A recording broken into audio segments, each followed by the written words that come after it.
हमारे देश के मशहूर वैज्ञानिक और मिसाइल मैन के नाम से प्रसिद्ध डॉक्टर एपीजे अब्दुल कलाम जब अपने युवावस्था के समय में गहन अवसाद में पहुंचे, यहाँ तक कि उनके मन में आत्महत्या जैसा ख्याल आने लगा, तो ऋषिकेश के महर्षि शिवानंद ने न सिर्फ उन्हें उस गहरे अवसाद से बाहर निकाला, बल्कि उन्हें ऐसा ज्ञान प्रदान किया जिससे आगे चलकर वे ख्याति प्राप्त वैज्ञानिक बने और बाद में इस देश के एक सफल राष्ट्रपति भी बने। तो क्या है यह पूरी कहानी, आइए जानने का प्रयास करते हैं। अपनी आत्मकथा की किताब अग्नि की उड़ान में डॉक्टर एपीजे अब्दुल कलाम लिखते हैं कि उनके पिताजी की मित्रता रामेश्वरम मंदिर के पुजारियों से थी। इस मित्रता और घनिष्ठता का परिणाम यह हुआ कि बालक अब्दुल कलाम का बचपन रामेश्वरम मंदिर के पुजारियों के घरों के आसपास उनके बच्चों के साथ खेलते हुए बीता। सनातनी संगत का प्रभाव यह हुआ कि बालक अब्दुल कलाम के व्यक्तित्व में कट्टरता की जगह सर्वधर्म समभाव की भावना उत्पन्न हो गई। यही भावना उनके व्यक्तित्व के विकास में एक बड़ी ही सहायक चीज होने वाली थी। बालक अब्दुल कलाम बड़े मेधावी थे और इसीलिए सभी शिक्षक उनसे बहुत प्यार करते थे। जब वे हाई स्कूल में पहुंचे तो एक ब्राह्मण शिक्षक उनकी मेधा से इतने प्रभावित हुए कि उन्होंने उनकी बड़ी सहायता की और एक बार अपने घर खाने पर भी बुलाया। वह शिक्षक ब्राह्मण तो थे, लेकिन दूसरे के साथ जाति पाति का व्यवहार नहीं रखते थे। लेकिन उनकी पत्नी इन सब बातों में विश्वास करती थी। जब अब्दुल कलाम उनके घर खाने पहुंचे तो उनकी पत्नी ने साफ मना कर दिया कि मेरी रसोई में बैठकर यह बालक नहीं खा सकता है। लेकिन शिक्षक ने अब्दुल कलाम के साथ बाहर बैठकर खुद भी खाना खाया और उन्हें भी खिलाया। अगली बार जब अब्दुल कलाम उनके घर आए तब तक माताजी का हृदय बदल चुका था। उन्होंने अपने रसोई में बैठाकर अब्दुल कलाम को खाना खिलाया। यह कहानी अब्दुल कलाम के व्यक्तित्व को जितना सुंदरता से बताती है, क्योंकि माताजी का हृदय परिवर्तन अब्दुल कलाम के व्यक्तित्व को देखकर ही हुआ था, तो उतनी ही सुंदरता से सनातन की विशाल हृदयता को भी बताती है कि किस प्रकार हमारे यहाँ रूढ़ियों को छोड़ देने में लोगों को बड़ी दिक्कत नहीं होती है। किस प्रकार से अपनी मान्यताओं को भी लोग तब छोड़ देते हैं जब उन्हें लगता है कि इसके पीछे कोई वैज्ञानिक कारण नहीं है, इसके पीछे मानवता की भावना नहीं है। क्योंकि समय के साथ सभी समाज में कुरीतियों का आ जाना स्वाभाविक होता है, लेकिन उन कुरीतियों को त्यागने के लिए जो हृदय चाहिए वह सनातन के अलावा अन्य धर्मों में बहुत कम मिलता है। अब आते हैं अपनी मूल कहानी पर। जब एपीजे अब्दुल कलाम ने अपनी ग्रेजुएशन की परीक्षा पास कर ली तो उनके सामने नौकरी का प्रश्न उठ खड़ा हुआ। बालक एपीजे अब्दुल कलाम बचपन से ही आसमान में उड़ना चाहते थे। वे अपनी किताब में लिखते हैं कि मुझे आसमान में उड़ते हुए विमानों को देखकर उन्हें उड़ाने का ख्याल आता था। और ऐसे युवा अब्दुल कलाम के सामने जब नौकरी का प्रश्न आया तो उन्होंने भारतीय उड्डयन विभाग में नौकरी के लिए आवेदन दिया। उन्होंने 2 पदों के लिए आवेदन दिया था, एक वैज्ञानिक के पद के लिए और एक एयरफोर्स पायलट के पद के लिए। अब्दुल कलाम हृदय से चाहते थे कि वे पायलट बने, क्योंकि पायलट को ही विमान उड़ाने की स्वतंत्रता मिलती है। इस नौकरी के इंटरव्यू के लिए वे रामेश्वरम से दिल्ली आए और फिर ऋषिकेश तक आए। जब उन्होंने दोनों जगहों पर इंटरव्यू दिया तो अपनी मेधावी बुद्धि के कारण वैज्ञानिक वाले इंटरव्यू को तो सफलता के साथ पास कर लिया, लेकिन कम शारीरिक क्षमताओं के कारण वे पायलट का एग्जाम पास नहीं कर पाए, क्योंकि वहां पर बुद्धि से अधिक शारीरिक योग्यता की अपेक्षा की जाती थी। अब्दुल कलाम इस मिली हुई हार से बड़े ही निराश हो गए। वे इतने निराश हो गए कि अपनी किताब में लिखते हैं कि वे ऋषिकेश की पहाड़ पर एक ऐसे चट्टान के सामने जा पहुंचे जहां पहाड़ का अंत होता था। नीचे झरना बह रहा था। लोग चींटियों के जैसे छोटे छोटे दिखाई दे रहे थे।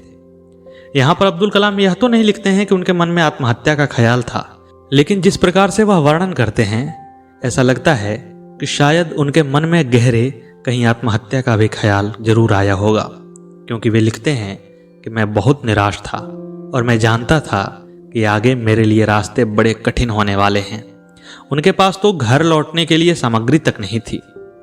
लेकिन फिर अब्दुल कलाम वहां से वापस लौटे और एक आश्रम में चले गए।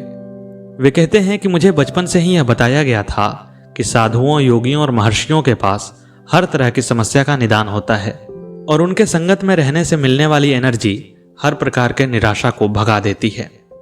ऐसे में वे जिस आश्रम में पहुंचे वह आश्रम महर्षि शिवानंद का था। आश्चर्यजनक रूप से शिवानंद ने उन्हें अपने पास बुलाया और उनको उनकी उदासी के सभी कारण कह के सुना दिए। अब्दुल कलाम बड़े आश्चर्य में पड़े, क्योंकि उन्होंने तो कुछ बताया नहीं था। इस पर महर्षि शिवानंद ने कहा कि तुम मुझसे यह मत पूछना कि मैं कैसे यह सब जानता हूं, लेकिन मैं तुम्हें यह बात बता रहा हूं कि जब ईश्वर तुम्हारे लिए कोई काम न चुने तो इसका आशय यह है कि हो सकता है कि भविष्य में इससे बड़े काम के लिए ईश्वर ने तुम्हें चुन रखा हो, और इसलिए कभी भी मन में निराशा को नहीं लाओ। अगर अब्दुल कलाम के शब्दों में ही इस घटना की बात करें तो अब्दुल कलाम लिखते हैं कि जब मैंने आश्रम में प्रवेश किया तो मुझे तीव्र कंपन महसूस हुए। मैंने देखा कि चारों ओर बड़ी संख्या में साधु समाधि लगाए बैठे हैं। मैंने पढ़ा था कि साधु आत्मिक व्यक्ति होते हैं, वे व्यक्ति जो अपने अंतर्ज्ञान से ही सब कुछ जान लेते हैं। अपने उदासी के क्षणों में ही मैं उन सवालों का जवाब खोजने चला जो मुझे बहुत परेशान किए हुए थे। मैं स्वामी शिवानंद से मिला, बिल्कुल भगवान बुद्ध की तरह दिखने वाले स्वामी शिवानंद। वह श्वेत धवल धोती और पैरों में खड़ाऊ पहने हुए थे। मैं उनकी अत्यंत सम्मोहक, एकदम बच्चे जैसी मुस्कान और कृपालु भाव को देखकर दंग रह गया। मैंने स्वामी जी को अपना परिचय दिया। मेरे मुस्लिम नाम की उनमें जरा सी भी प्रतिक्रिया नहीं हुई। मैं और आगे कुछ बोल पाता इसके पहले ही उन्होंने मेरी सारी उदासी का कारण बता दिया और कहा कि यह मत पूछना कि मैंने यह कैसे जाना कि तुम उदास हो। और फिर मैंने उनसे यह नहीं पूछा। उन्होंने मुस्कुराते हुए मेरी सारी चिंताएं दूर कर दी और फिर धीमे तथा गहरे स्वर में कहा, इच्छा जो तुम्हारे हृदय और अंतरात्मा से उत्पन्न होती हो, जो शुद्ध और मन से की गई हो, एक विस्मित कर देने वाली विद्युत चुंबकीय ऊर्जा लिए होती है। यही ऊर्जा हर रात को जब मस्तिष्क सुषुप्त अवस्था में होता है आकाश में चली जाती है। हर सुबह यह ऊर्जा ब्रह्मांडीय चेतना लिए वापस शरीर में प्रवेश करती है। जिसकी परिकल्पना की गई है वह निश्चित रूप से प्रकट होता नजर आएगा। नौजवान, तुम इस तथ्य पर ठीक उसी तरह अनंत काल तक भरोसा कर सकते हो जैसे तुम हमेशा सूर्योदय के अकाट सत्य पर भरोसा करते हो। अब्दुल कलाम लिखते हैं कि जब शिष्य चाहेगा गुरु हाजिर होगा। कितना सच है यह। यहाँ गुरु अपने शिष्य को रास्ता दिखाते हुए कहते हैं कि अपनी नियति को स्वीकार करो और जाकर अपना जीवन अच्छा बनाओ। नियति को मंजूर नहीं था कि तुम वायुसेना के पायलट बनो। नियति तुम्हें जो बनाना चाहती है उसके बारे में अभी कोई नहीं बता सकता, लेकिन नियति यह पहले ही तय कर चुकी है। अपनी इस असफलता को भूल जाओ, जैसे कि नियति को तुम्हें यहां लाना ही था। असमंजस से निकल अपने अस्तित्व के लिए सही उद्देश्य की तलाश करो। अपने को ईश्वर की इच्छा पर छोड़ दो। स्वामी जी इस प्रकार कहकर चुप हो गए। मैं दिल्ली लौट आया और एयरफोर्स में जाकर अपने इंटरव्यू के नतीजे के बारे में पता लगाया। जवाब में मुझे नियुक्ति पत्र दे दिया गया। अगले ही दिन मैं 250 रुपये के मूल वेतन पर वरिष्ठ वैज्ञानिक सहायक के पद पर काम संभाल लिया। मैंने सोचा अगर यही मेरी नियति है तो इसे होने दिया जाए। आखिरकार अब मुझे काफी मानसिक शांति थी। वायुसेना में चयन नहीं हो पाने का दुख मैंने भुला दिया। ये सब सन 1958 की बातें हैं। और फिर जैसा कि हम सब जानते हैं कि अगर अब्दुल कलाम पायलट होते तो शायद जीवन भर एक पायलट रहते या उससे थोड़ा ऊपर जाते और फिर रिटायर होकर के समाप्त हो जाते।